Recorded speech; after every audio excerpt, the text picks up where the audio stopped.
the time, training, or the inclination for strategic thought. Let's play this. Knowledge Daddies.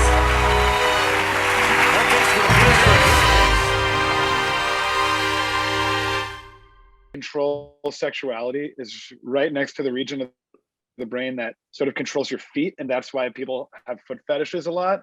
And it's the same thing with the Israeli-Palestinian conflict. The other side of the brain region is the portion of the brain dedicated to the Israeli-Palestinian conflict. So a lot of the time those fetishes, they cross over a lot.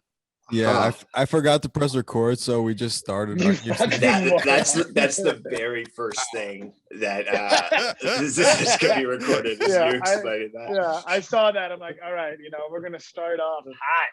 All right. So Matt is a therapist. That's the real place. Yeah. Do you want me to leave and come in again so you guys can get the riffs down before we can just bring restart my own energy? I'm happy to be flexible. Oh no, this is great. I'm loving this. This is good. Everyone, this is working perfect. I just want to introduce you a little better than that. Did you not sound like you just fucking snorted a bunch of heroin? Yeah. How about you sit up? Show some respect instead of being like a slob on your sort of mini subpar couch.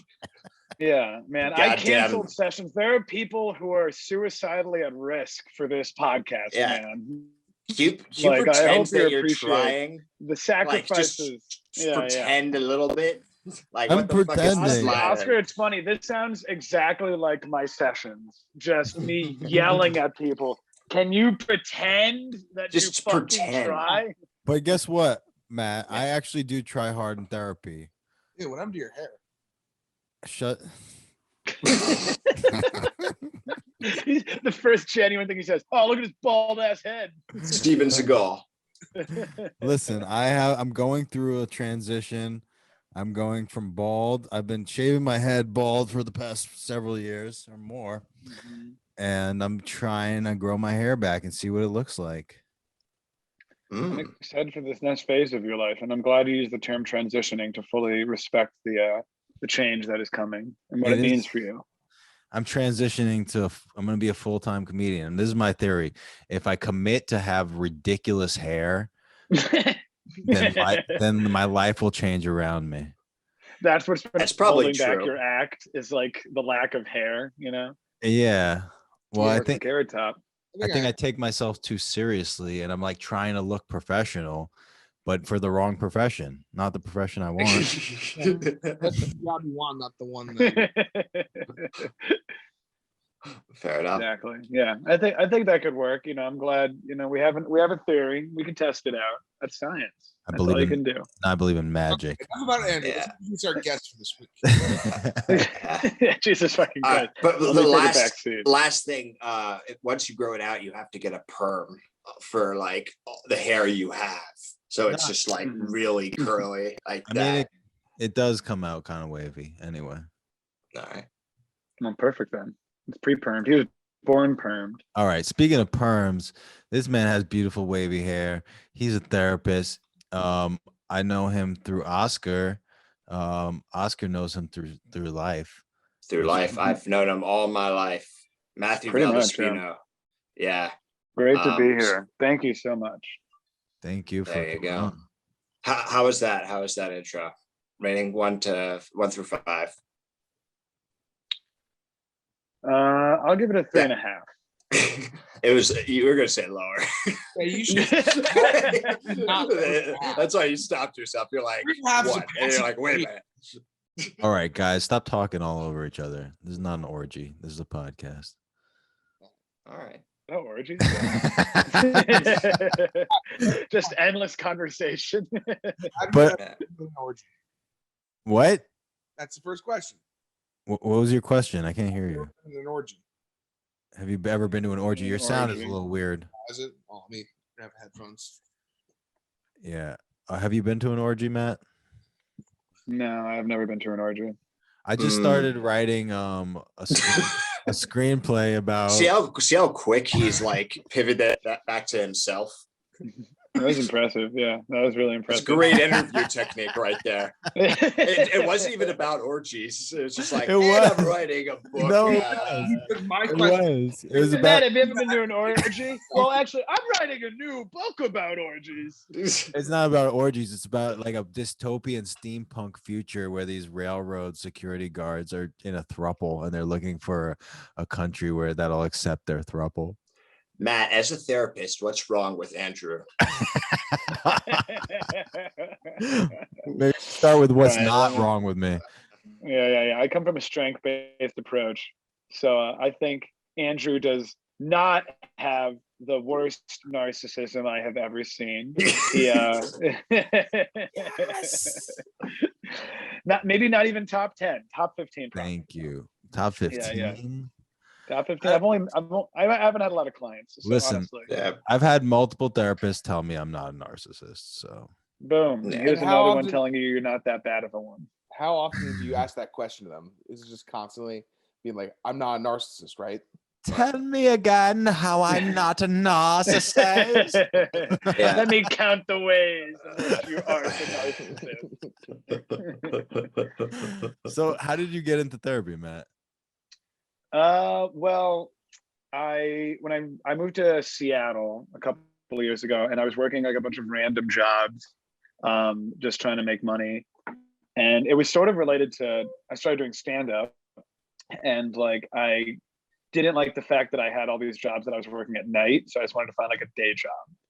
And the only job that I could get, like I applied for like a ton of office jobs, and they were all like, no, you can't like do any of this. Like, and then I applied for 2 more jobs. One of them was at the zoo, and another one was as a social worker.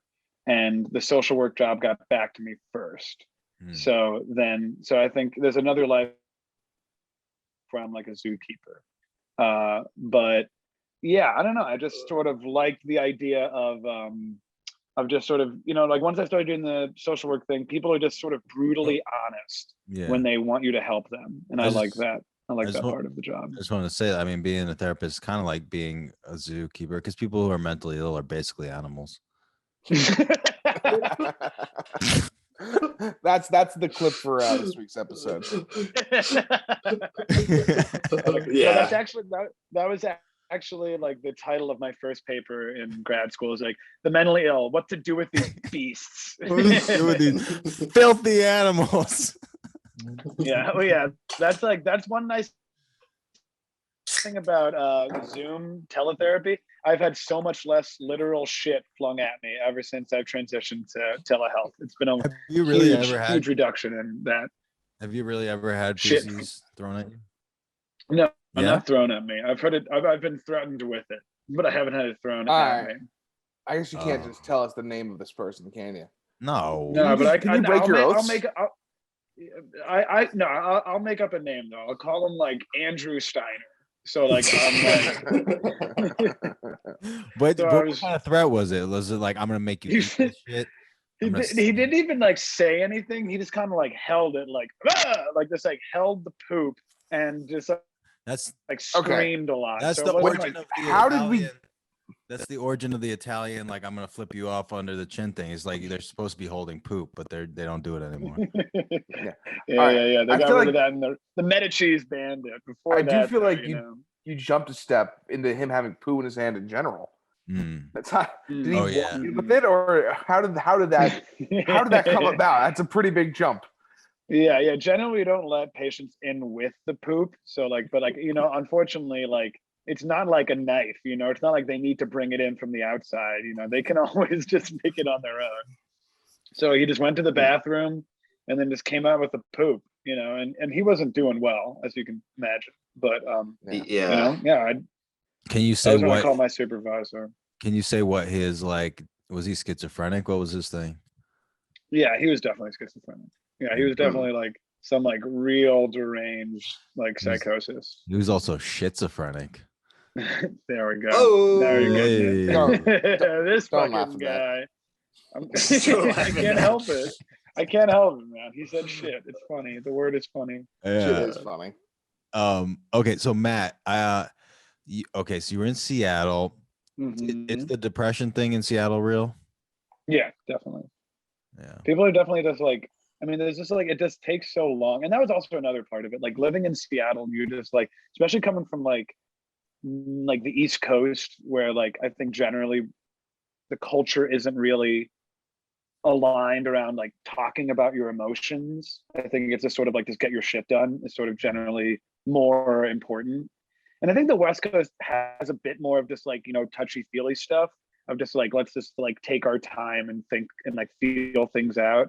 But like Seattle and Portland take it to like another level where like the only thing you ever talk about is your feelings. Like you never talk about what you want to do for the weekend, sort of what your favorite music is. It's just all your fucking feelings. It's just like 24/7. That does sound exhausting. Draining. Yeah, it is draining. Well, let's practice that. Let's see if we East Coasters can get on that wavelength and do a little emotional. I can do it.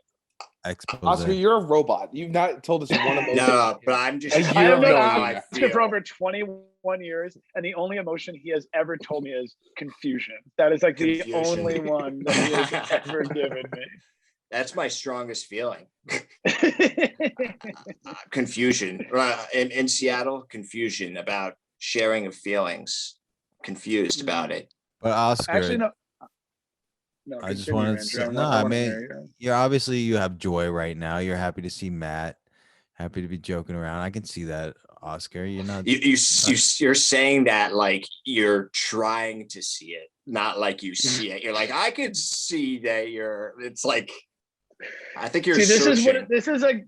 This is how an East Coast person responds to somebody noticing an emotion. It's like, fuck you, you're not seeing it right. You don't know shit. You don't know me.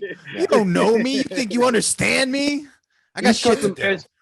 Whereas like, okay, let the key for having like an emotional conversation in Seattle is somebody tells you their emotion, and you immediately tell them how it's not as traumatic as your emotion. Like that's the conversation. That's okay. Let's try. So you want to practice? You want to practice? Yeah, you guys. All right, okay. Okay. I'll start with Sean. I'll go to you. So yeah, you know, I had a really this long day. I was talking to my mom, and she just whenever I talk to her, I just feel exhausted and just shit inside. Like she just always disappointed in me. It just drains me. See, that's bad, but like when I'm talking to my dad, I feel horny the entire time.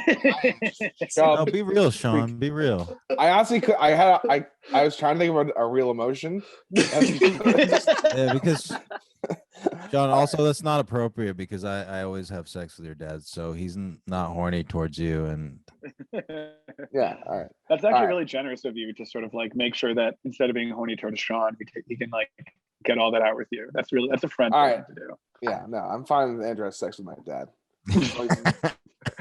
All right, let's go again. I'll try for real. I'll try and give a real feeling. Okay, all right. Don't hurt yourself. I can't do it in like respite, like you're like trying to top. I can't do the topping of emotions. All right, well, it's a contest. Seattle, man. Yeah. Contest. I think about. I don't think I could do the West Coast. But Matt, why don't we do it? Sociopathic before because I just can't deal with people's feelings. Well, why don't we do we don't have to do it West Coast style. Let's do it real therapy style. Like let's try to like talk to each other well and try to see if we can feel what we're feeling, but also be present to each other's feelings while we're talking. And also one-upping each other every single time as the conversation progresses. It always has to be a one-up. No. Let's try it not fun. It'll be funny regardless of whether we try to be funny. All right. Well, how about let's have the therapist lead the conversation. Because he knows what he's doing. Yeah. Okay. All right. I'll try to open up. So thank you all for coming this week. I just want to sort of just get a sense of where everybody's at, you know, what people are bringing in today. Well, I'm a little bit discouraged about Knowledge Daddies. I feel like we've hit a roadblock and we're also sick of editing. And I just want to it sounds like you're just exhausted. Like it sounds like you're just totally drained in that process. Yeah, I am. Are you guys also exhausted about it? I'm pretty exhausted. And and the whole idea of sharing feelings exhausted me. But then you mentioned that Knowledge Daddies being exhausting. So I think we're gonna just quit Knowledge Daddies right now. No. Well, okay. I hear a lot of big things coming out here. There's a lot of big stuff happening here. But what was it like, sort of sharing that with Andrew, Oscar? That was a really big thing that you put out there. It was I felt completely indifferent about it. No. Different from what? Different from what? It cut out the indifferent. Okay. Yeah. No, Andrew. Wow, knows that's my interesting. What do you make of that? That's like a really big thing you put out there, and for it to land with nothing, that No. That's how seriously they take me. That's how seriously they take me. Well, it's you say it like it's a joke, Oscar. You say we should just quit it. Okay. Yeah. Wow, Andrew, we're I'm trying to be sensing a lot of I wasn't being serious. Anger coming out, and I'm But that's starting some to anger. notice that none of you are good at this, and like that's really that's interesting. That's interesting to me. What do you mean good at? What do you mean? Why, You're that's not Good so- at therapy. You're not good at therapy? therapy. How can you? I'm good at I thought there was a winning game of therapy. I thought you just went and whined about your parents for 40 minutes. Yeah. Is Sean losing therapy the most? Who's doing therapy the best? I'll right fucking now? cry to win this game of therapy, right?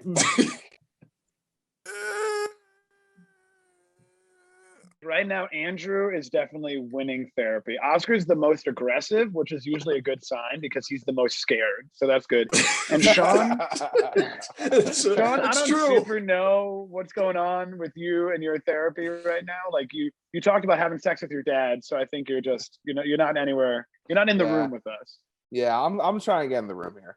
John, All right. I know you have real feelings because in your text message you were very proud that you're losing weight. Yeah. That's a feeling. Pride is a great feeling. Pride is one of my top 3 favorite feelings. Yeah, it's pride and horniness are my top 2. See, now you're getting away What's from the pride? All right, I'm pride. deflecting. All right. Therapy. I don't know. I thought the therapist asked questions and you just answer them, so you don't have to go to jail or something. How did it make you feel that when you texted me that I'm down 8 pounds and I'm working out really hard? How did you feel when you sent that text to me? Oh, good. I had just gotten back from a 10K, and I was like, oh yeah, I'm feeling. It puts me in a good mood. Yeah, it reminds me I can still accomplish things because sometimes I don't. Yeah, I was really proud of you, man. And I was also touched. I was touched that you would share that with me. I shared it with a bunch of people. Well, you don't have to try to make me feel less. All right, why does it make me? All right, here's a real question. Why does it make me feel good to put Andrew down? What does that? Why does it feel? Well, I think Andrew was giving you something really beautiful. Yeah. No, genuinely, one of the most interesting things I ever heard, sort of like about why we make fun of each other, and like whether it's like friends or enemies or whatever, is just sort of this idea of like it's called like false elevation. So it's just by like sort of like essentially by putting somebody down, you feel like more in control about whatever it is that you're dealing with because like the perspective shifts. Instead of looking up at people who have more control, you're looking down at people who have less, or like you're making it feel like these people have less. Shut up. Yeah, Matt. and it's probably it would probably also false elevation. Probably also jockeying to be like to sustain the narrative in our minds that we're like the leader of this group or whatever, or we're like the most important person in this group or whatever. Well, honestly, I tend to think that it's less like jockeying to maintain that narrative and jockeying to like run away from the alternative. I find that people generally, the inside of their minds are a lot more negative than they let on. Like, I think there's just like people are avoiding a lot of negative self thoughts, like self beliefs. It's really sad when you start to like work with people and like you just realize that like it's one of the most shocking things about being a therapist. Like basically like the world has decided that therapists are safe for most people. Like 80% of people who come into a therapy room feel somewhat safe. There's a lot of extenuating circumstances. And like, if you can like endorse that safety in the first like 10, 15 minutes, just like be kind, listen, sort of let them talk about whatever they want to talk about, they will start opening up to like the sheer brick wall of negativity that is just like anchoring on them. And it's really sad. Like, it's very sad to like see that that's right there so much of the time. So, I mean, that's just, I mean, I think I'm obviously biased because people bring it to therapy. Like, I think people are more negative in therapy than they are elsewhere sometimes, but it's all there. Everyone has like this huge anchor of self-loathing or self-doubt, that's just like kind of sitting there. I really like that book, The Four Agreements, where he talks about like negative self-thoughts, negative self-talk being kind of like almost like a magic spell you're cursing yourself with, you're poisoning yourself with, and just like not like basically having the discipline to not like berate yourself if you have negative thoughts, but like just kind of like realize like this is not a useful thought and kind of redirect your thinking to a more positive way. Yeah, but I mean, the interesting thing that I find is sort of, it's not just sort of helping people redirect their thoughts, but it's also helping them, in order to like do that, you need self-compassion. You can't just be like, hey, fuckhead, stop thinking so negatively. Right. It's sort of like, oh, like you learn about them. You sort of like, oh, like you grew up in this environment and you dealt with this stuff. So naturally your thoughts lead to this type of negative place. And that makes sense for what you were trying to deal with. But now, you want to deal with something a little different. So maybe take a little easy on yourself in these moments. Yeah. Like, that's the best thing my therapist ever did with me, was just be like, yeah, it makes sense that you act like this. It makes total sense that you just like shit all over yourself all the time because like X, Y, and Z. Yeah, because you got to have something to threaten your therapist with. Exactly. At all times. Yeah.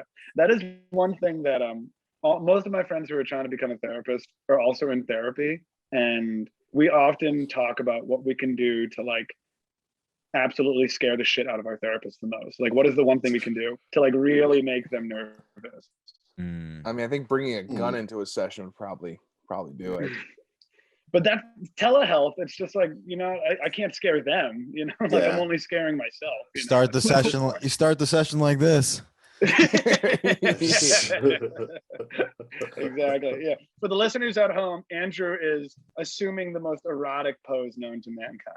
Yeah, I'm wearing like short badminton shorts. I'm just laying down. Andrew, how hot is your apartment now?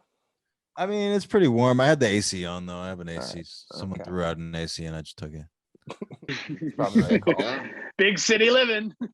Yeah. How hot is it in there? They're in Jersey.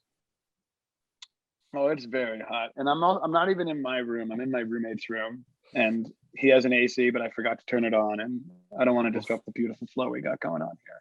Yeah. So, I'll just have to suffer through it. Speaking of beautiful flow, Matt, I mean, I don't know if you want me to ask this question, but I want to know, like, what is it like? Why'd you stop doing comedy, man?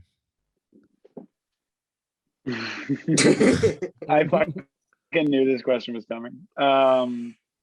That's one thing that comedians love asking you is why you quit comedy. Like, every single conversation I have with my friends who are stand-ups, like, why'd you quit?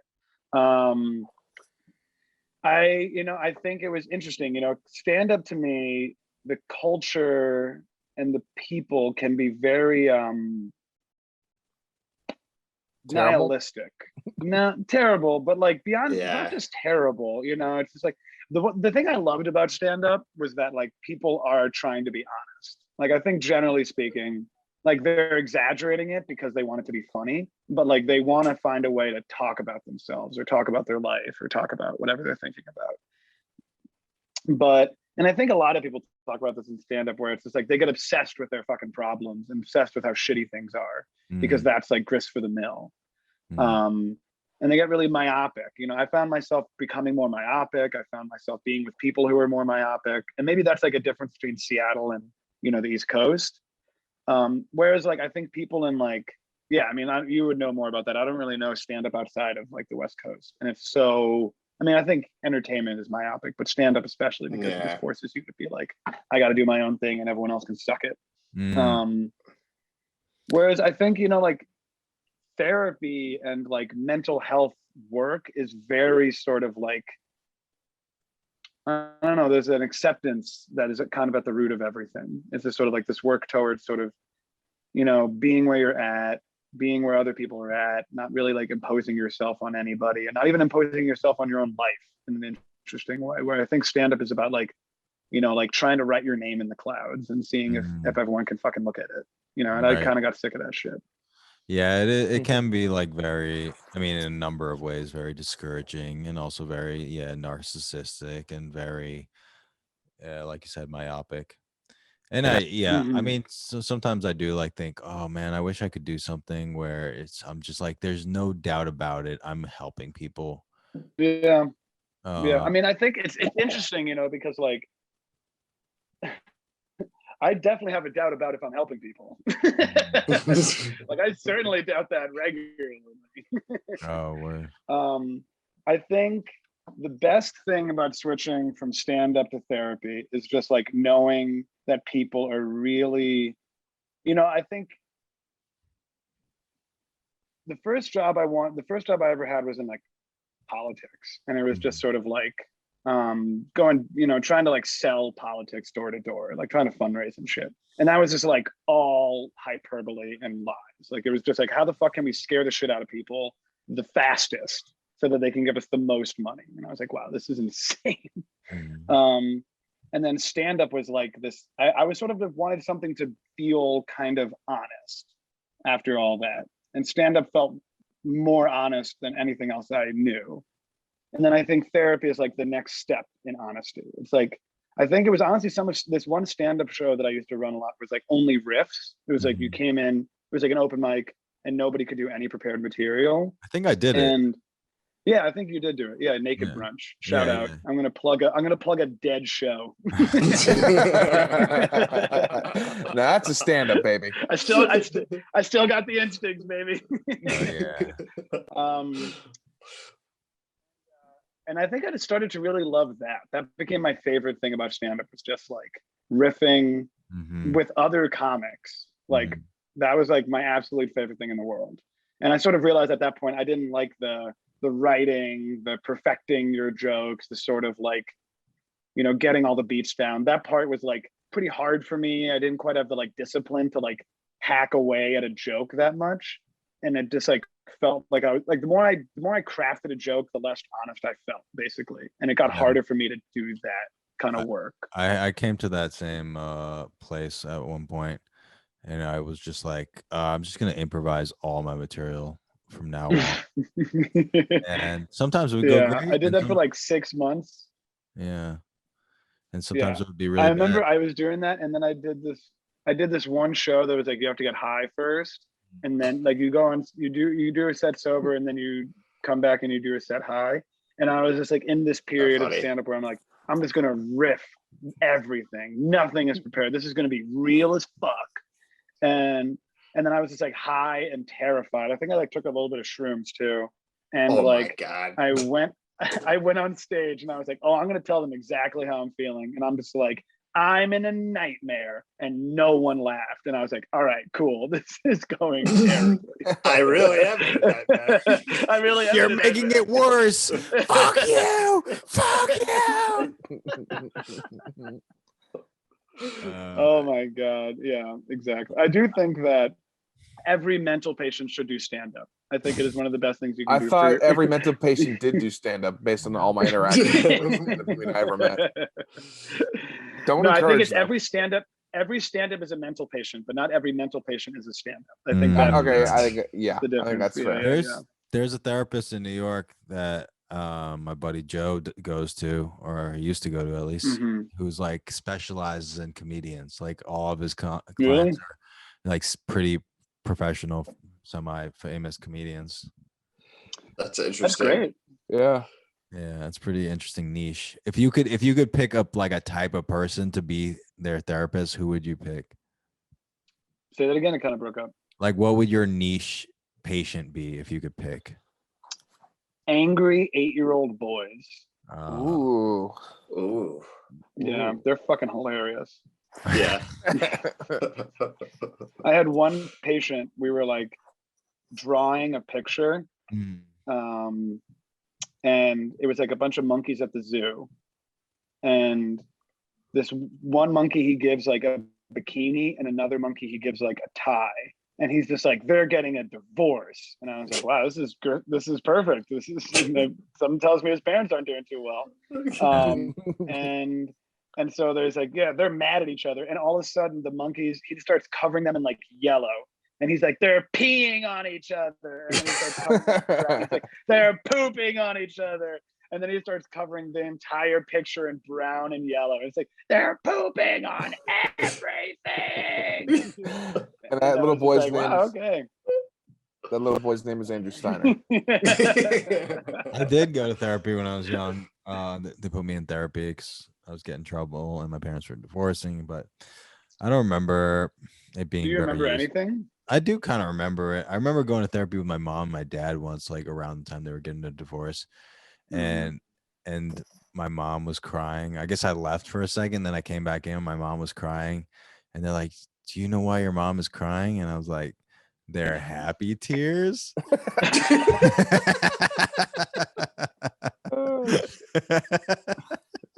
Oh my God. That's the best response. Oh my God. That's incredible. I like to think that you asked it that confused too. You're like, happy tears? Yeah, definitely not happy, but I don't know why I interpreted that way. That's amazing. Oh my God. One of the worst parts about therapy is that they coach you to do something called like and a reframe is basically when something happens to somebody that they think is like bad, and you're like, oh, like, no, there's something good about it. And I have this one professor who's fucking obsessed with like, when anyone cries, label it like tears of strength or tears of joy. And I just want to like vomit every time. It's like, this is like, that's the other thing about therapy, is it is some of the lamest shit you could possibly do sometimes. It was just corny as all hell. Just, ugh. Damn. So terrible. Masturbation of confidence. This is sometimes you don't want that. This is the lube of self-respect.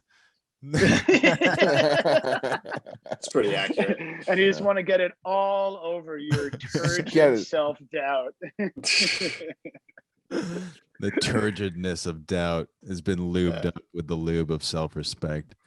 Do you remember anything else? Oh, what's up, Oscar? Hit me with it. No. There you go. I want to know. I was just going to ask if you remember anything else from when you were in therapy as a kid. I'm always curious about that. I just remember drawing pictures. I don't really remember much else that I can think of. They were asking you about Israel versus Palestine. Telling that. They were asking me about Israel versus Seattle because I moved from Israel to Seattle. But the age-old conflict of Israel versus Kurt Cobain. Well, I mean, a lot of people in Seattle probably don't like Israel right now. So, but definitely not. Yeah, but I do want to know. I want to know about Sean. Have you ever gone to therapy? No, I'm fine. You're Irish. You're Irish. Oh yeah, it's just They're two different things. No, it's never been a thing I've felt I've needed. Oscar, what do you think? What do you think would happen if you went to therapy, Sean? Probably not too dissimilar from this. It'd be me trying to make them laugh a lot. I'd probably try and flip it on them, ask them a bunch of personal questions, and then ignore anything else. Yeah, that sounds Irish as fuck. Yeah, it's pretty fucking Irish. No, I'm not. You know, I get sad sometimes, but then I get over it. Yeah, that's how you're supposed to do it. No, but you have feelings, and then your feelings change, and then they come back sometimes. Like it's just that's being human. Cry, Sean. Oh man, I love that. I haven't cried in such a long time. I'm like wanting to just get out of the system, you know.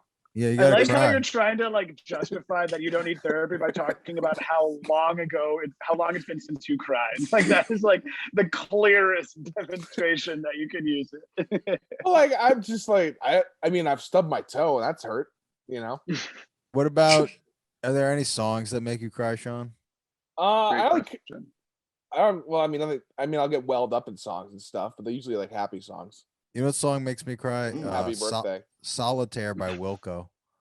I don't know the song. I I don't know that one. Oh, you That know what one- gets me welled up? The Book of Love by Peter Gabriel. I don't know. That. This About is- Monkey. Monkey? Monkey. Monkey. Monkey. What the fuck is that? I I want to know, Slap Oscar. Oscar, when's your last time you were in therapy? Are you in therapy now? No. I did years ago because I thought it would be useful. But then I realized, and I don't know if this is true, like of most people, I guess Matt could speak to this, but I found that I sort of went to, because I just had a greater angst about, I don't know, I didn't have an objective. Yeah. I went without having anything really that I needed or any tools that I was trying to acquire. So I like went for a bit, then I was like, I'm just kind of just like talking to them. And like, I mean, that's the idea, but I was like I wasn't really getting anything out of it because I didn't really have anything that I wanted to get out of it. Or I did go in with a clear objective. And I was like, I could just like, I don't know. Yeah. So And I kind of like doing it just to like have someone to bounce my feelings and thoughts off of, like, and then it's just an excuse to get my thoughts together about like how my life is going and how I'm feeling. Because it's easy to like get so busy and so caught up with what I'm trying to do that I don't know like how I feel about what I'm trying to do. Yeah, that's an interesting divide. I think it's in some ways like therapy is almost like the opposite of meditation with the same goal. It's like instead of sort of like not talking, trying not to like fixate on thoughts, it's just like, all right, let's like dive head first into them and like only deal with them. But the goal is ultimately the same of just sort of like having a less pressurized sense of it. There's an interesting thing in Buddhism that I heard when I was living at that temple was like, yeah, meditation doesn't solve your psychological problems though. Like you can't, you can be enlightened and still be a fucking piece of shit. Like that's why Buddhism really concentrates on morality as like the foundation for enlightenment, because like, yeah, you can get pretty far without it. It's just you're just gonna be an enlightened asshole. Like you can have all these, like you can be racist, you can be sexist, like Chogyam Trungpa, who is like, he brought Tibetan Buddhism to the West, but he also told his like student that because he learned tantric Buddhism, he couldn't give people HIV, and he gave a bunch of people HIV. That's enlightenment, everybody. That's what it looks like. That's what you're working towards. Yeah. Well, I think it's interesting. It's sort of like there's a very big debate in sort of therapy right now of like, if like a racist comes into your office and he's complaining of, depression generally, do you address his depression or do you address his disgusting racism? These blacks got me depressed and these Chinese got me anxious. And these Mexicans are making me bipolar. Oh my God. Yeah, exactly. And yeah, I don't know. I have not had to deal with that yet. I anticipate being very bad at that. I anticipate being like very, I imagine the first time a client says something overtly racist to me, I'm probably just going to be like dead silent for 5 seconds. And it's just like, well, let's maybe practice. Let's practice that. Let's not practice. Let's not practice. Yeah, let's not do that. I have Don't this. practice. It's common knowledge. I'm racist towards Italian Americans. We can work go. out those issues. He actually is. Yeah, I He really. hates No, Italian I've Americans. seen the videos. I've seen Yeah. I've seen your acting portfolio. It is Which is one of the most disgusting, regressive, I know. piles of All right. gabagool I have ever seen. like Alright. what how like much pride can you have as an Irish person? I mean, I'm not really proud. I'm not really proud of being Irish. I just think the Italians are terrible. Here's a real story. Here's a real story that happened. This already feels racist. Just the fact that you're saying it's a real story. It's a real story. All right, my mom went outside on our back racist. patio the other day to have a smoke, and the neighbors, big, not Doberman, I guess, whatever, big ass dog comes into our yard. And we're just like, shoo, get away. And then my neighbors, who are big, loud, disgusting, greaseball, meatball Italians, open up the window and start screaming at my mom to get away from their dog. Even the dog is on my property, yells for the dog to attack my cat, alleging that my cat pisses on their lawn, which it does not, and just continues just being disgusting until we finally just shoo the dog away. And then I'm just thinking, how is that a proper way to handle any situation? It's a dog. The dog wasn't being any problem, but he's literally encouraging it to go after my family because he's disgusting in Italian. I have a quick question. Okay, this is great. I love this practice because we're going to do something referred to as check the evidence. This is a classic dialectical behavior therapy technique. So Sean, this neighbor of yours, this, to use your language, disgusting greaseball mop. His name is Pasquale Cardelemi Jr. Okay, we don't even do it. Not believe you, but we'll move past that. This neighbor, was he every single Italian person ever born? He's pretty close to him. He's pretty fat. See, it's interesting that you dodge the question. That's so fascinating. It makes you feel like you know the answer. All right, technically now. Technically, he is not every single Italian person ever born, or who shall ever be. Of course, yeah, obviously. Okay, that's interesting. Well, what do you make of that fact? You big stupid idiot. Well, no. See, obviously, he's not every Italian person. What I'm saying is, every Italian person also behaves like this. Interesting. So another keen example. I want to give you another example. There are 2 Italian people in this Zoom room right now.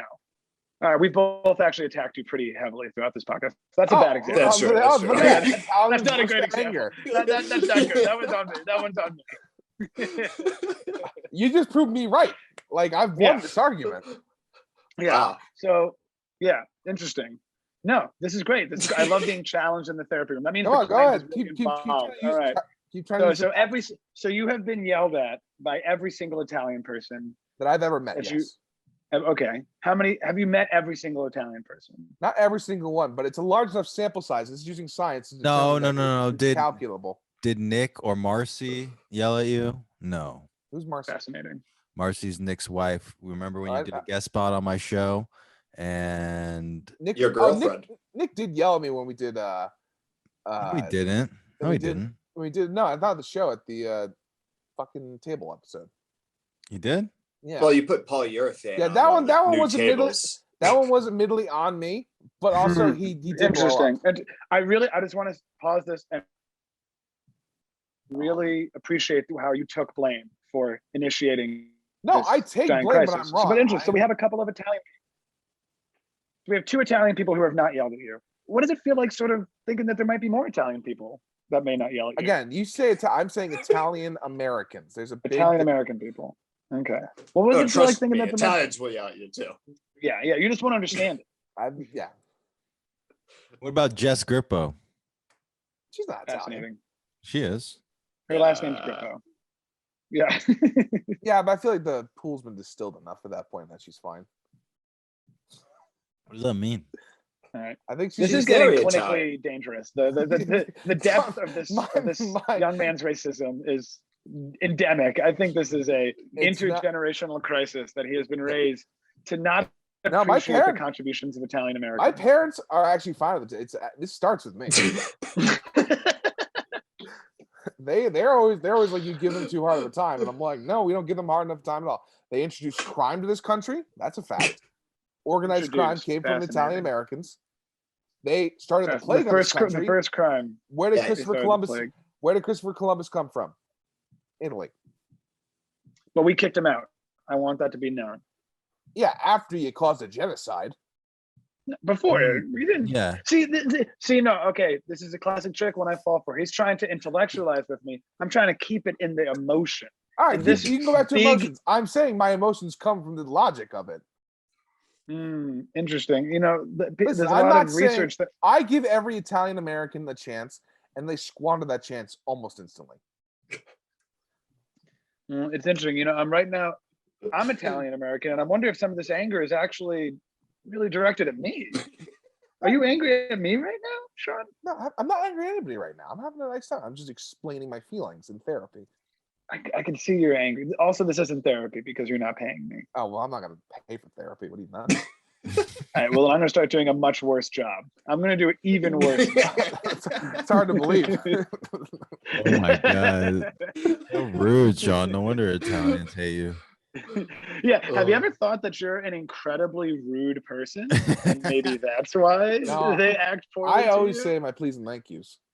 No, Sean. You're you can skip those pretty easily. I've never once been discourteous without reason. You've not thanked me for a lot. No, that's different. I thank you all the time, and you always say this. Oh, you cut out. Oh, he's frozen. He was so blown away by your lies and slams about your he likes to think because I don't send him a fucking gift card after every little thing he does. Man, okay, he can't even defend himself. I know. Well, this is really opportune. Sometimes I do this when I'm running groups. When one client freezes, that's when everybody gets their real feelings out about them. Okay, so before he gets back, just tell me like the thing that makes you feel the worst that Andrew does. The thing that makes you the angriest, the absolute most furious. The thing you think he can't possibly change because he's too awful. Oh, where do I even fucking begin on that one? He knows how to needle just needling on little bullshit things. Like go deeper. Say more about that. Yeah, go deeper. He'll often, when we're trying to do something, he gets angry when any of us fool around, but when he starts fooling around, it's fine. Oh, like on he's on top of things, and then when I try to be on top of things, he immediately rebels. Mm-hmm. He takes anytime I've just. I like this. Go deep. Go deeper. Go deeper. I really should start writing this shit down. And it's always awesome. Sean. Sean, you are incredibly angry right now, and I love it. I love seeing it. I am going to tell you. You should write a letter. All the things you hate, and write an email. I don't hate anything. All the things you hate. Things he annoys me. Oh, interesting. Andrew is a I love the reframe there. I do love Andrew. I really do, but he does annoy me. This is beautiful. Oh my God. Maybe you don't need therapy. And also so balanced, Sean. Yeah, no, I do. That's what I'm talking about. Except for that Italian thing that's right, that one's for much longer. I'm not willing to let that one go. I want to point out once again, Oscar has skipped by without ever opening up in the fucking slightest. Well, I love watching them fight each other. I don't know what that says about me, but when they're like going at each other's throats, I fucking love it. Mm-hmm. Yeah. Oscar is a big time instigator. A little bit. That's so funny because Oscar, like you instigate with all of us back home too. You just do it different. Like you just instigate differently. I think the first time I saw Oscar instigate was when you were the first time I really realized that how bad you were instigating was when we were in Seattle together. And you just like kept roping us into like random conversations with strangers on the street and then having Durso talk. You're like, this guy wants to talk to you. This guy loves your look. Was this during Oscar's drinking days? Yeah, it was like near the end of it. Yeah, it was definitely. I still have someone's number that we met on the street. And I was just like, "You're gonna give us the tour." Yeah. Blah blah blah. Because I was screaming, "I'm so alone." Yeah. She's like, all you have to do is scream out in the world. It's like, "I'm so alone," and then someone will be like, "I'll hang out with you." That's Seattle. That's Seattle. Exactly. Seattle. And I got her number. Now, this is a thing I heard about Seattle. I don't know if it's true. Is that you guys have a open fight policy, where in which like if two guys are just get into a fight in the middle of the street, the cops won't break it up unless someone's like bleeding. I have not been in a fight since 3rd grade, so I definitely did not partake in that. That is the thing I heard somebody say, and I'm like, they're like, no, it's true. And I'm like, is it? I think I've heard that. Yeah, I forgot what it's called. It's like if two people want to work out conflict amongst themselves via fighting, they're allowed to do it without the cops breaking it up until it gets to a certain point.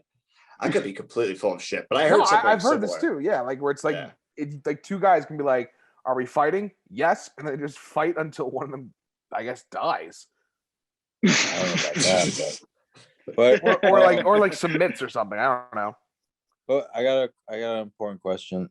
Did you guys miss me? We actually mostly talked about you. So there you go. Yeah, we worked out some stuff. So that's what does it mean to you, Andrew, that the first question you were asked was if we missed you? No, I mean, I guess that I'm insecure, that I want to know that my existence matters within the group. But I also this guy is so good at therapy. Holy shit. This guy is like number one therapy. Yeah. So again, who's winning therapy currently? Still Andrew? Andrew's crushing. Fuck. Do you know? Wait, who's second place? Honestly, I think Sean moved up to second place. Oscar, you were like, you're not giving me a lot. Fuck. You're not giving me a lot here. All right, go to me. I need to get better. Okay, all right. Oscar. Let's see where to start. So Oscar, I mean, I really noticed that you've been pretty quiet this whole hour. Well, do you have anything that you want to say, but you don't quite know how? Yeah, if we're in a positive place, we're like in an open space, and we're being honest, I've been kind of spacing out, tuning out, but listening. Sort of, and sometimes when I'm on the podcast, I feel like I'm almost like I'm listening to a podcast. I kind of engage that part of my brain more. And I'm sort of listening. And then when I hear my name, I'm like, oh, I got to say something. And then I'm like, I like nod my head or something. Yeah. What does it feel like? I forgot what your question was. Okay. Actually, now Oscar is the number one client because that is a diagnosable piece of information right there. ADD. He's got ADD.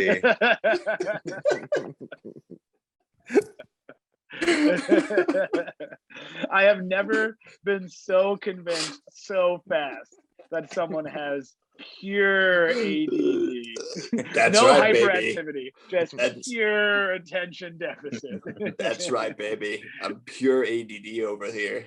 Pure Colombian ADD. So I think if I can sort of go through my diagnostic impression of everybody, I'll just sort of I'll sort of see what I can get done. And these aren't fixed in stone. Okay. So Oscar, dangerous levels of ADD, just absolutely reckless levels of ADD. It's accurate. And Andrew, you are a tender, earnest. I'm gonna say, I'm gonna go with there's a type of narcissism called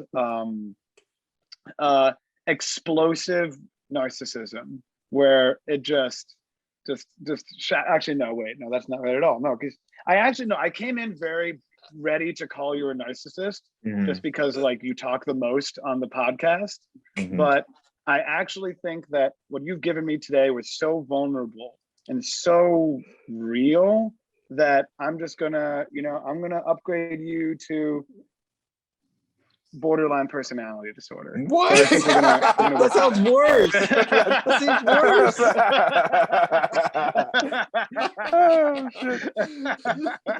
Oh shit. And Sean, you're Irish. You're Irish. That's all I have to say about that. So I'm normal.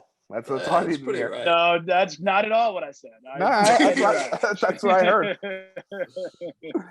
I don't have BPD. That actually would make the first symptom of BPD is denying it, which is pretty convenient for the person diagnosing you. That's There true. you go. No, that's not true. That'd be awesome. All right. Well, That's our hour. How much do we owe you? yeah. You can just bill me to all three of your collective insurances, and I will just. I don't have insurance.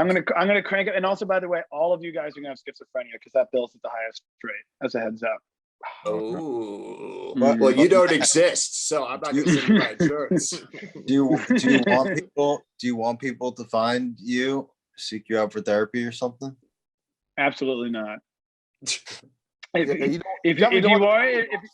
you are in New Jersey and you're an 8-year-old boy and you have anger problems, contact the Center for Psychological Services at Rutgers University.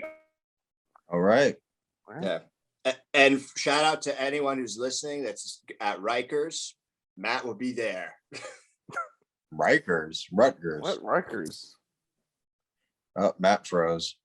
Matt froze. He definitely just quit the podcast because of the Oscars bullshit. Yeah. Yeah. I'm back now. What?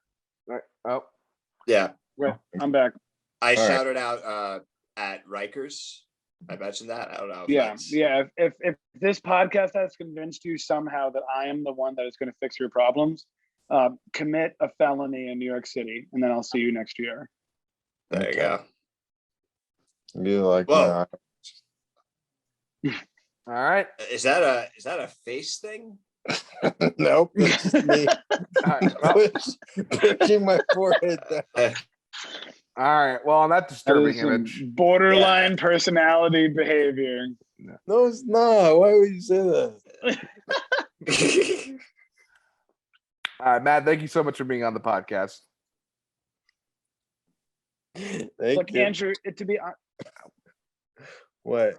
Thank you for having me. Andrew, you don't have borderline personality. You just have Jewish anxiety. It's much simpler. There you go. No. Thank you. That's all I wanted to hear. That I'm a dirty. Holy shit! This internet is insane. What the fuck? All right. Well, that's good. So we'll end it right here. All right. Bye, guys. Bye, everybody. Peace out, everyone. Bye-bye.